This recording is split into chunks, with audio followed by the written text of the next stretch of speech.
पूर्णिया और किशनगंज से आने वाले स्थानीय निकाय सीट पर एक बार फिर से भारतीय जनता पार्टी का कब्जा जमा लिया है। बता दें कि बीजेपी उम्मीदवार दिलीप जायसवाल ने एक बार फिर से जीत दर्ज की है। इसके साथ ही दिलीप जायसवाल तीसरी बार जीत हासिल करने वाले विधान पार्षद हो गए हैं। जो इस वक्त की बड़ी खबर है, पूर्णिया किशनगंज सीट से बीजेपी का कब्जा बरकरार रहा, आरजेडी की हार हुई। बता दें कि पूर्णिया में मतगणना का काम लगातार जारी है। पहली वरीयता के वोट में लगभग गिने जा चुके हैं। आधिकारिक तौर पर फिलहाल इसकी जानकारी भी नहीं दी गई है, लेकिन जो वोटों की गिनती हुई है और जिस तरीके से दिलीप जायसवाल ने बढ़त बनाया है, इससे उनकी जीत जो है वो तय मानी जा रही है। आरजेडी ने इस सीट पर अब्दुस सुभान को उम्मीदवार बनाया था।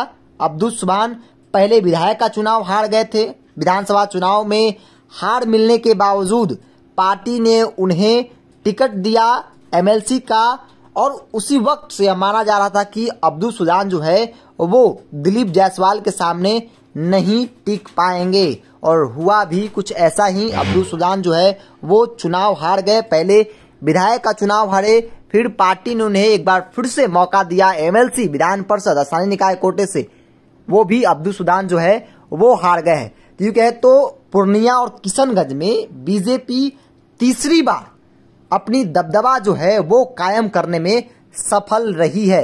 तेजस्वी यादव को सुबह से अब तक जो सीटों की गिनती हुई है, एक भी सीट आरजेडी या महागठबंधन के पक्ष में नहीं गया है, लेकिन एक के बाद एक कई सीटों पर राजद को मोखी खानी पड़ी है।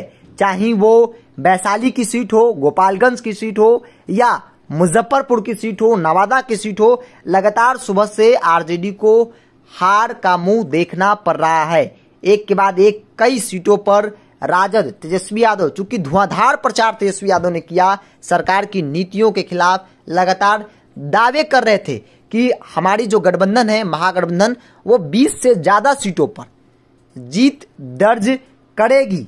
लेकिन उसके ठीक विपरीत जो परिस्थितियां दिख रही है उसके ठीक विपरीत है, और पूर्णिया और किशनगंज से आने वाली स्थानीय निकाय सीट पर एक बार फिर से भारतीय जनता पार्टी ने कब्जा जमा लिया है। बीजेपी उम्मीदवार दिलीप जायसवाल ने एक बार फिर से जीत दर्ज की है। हालांकि दिलीप जायसवाल की तीसरा कार्यकाल होगा, 2 बार पहले भी यहां से जीत चुके हैं और तीसरी बार मैदान में थे, पार्टी ने उम्मीदवार बनाया और एक बार फिर से वो जीत गए हैं।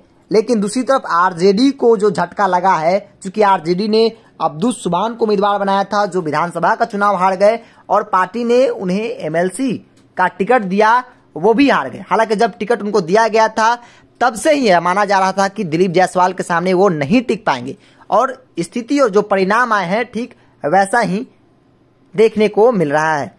बाकी के अपडेट्स के लिए बने रहें लाइन्स प्यार के साथ। नमस्कार।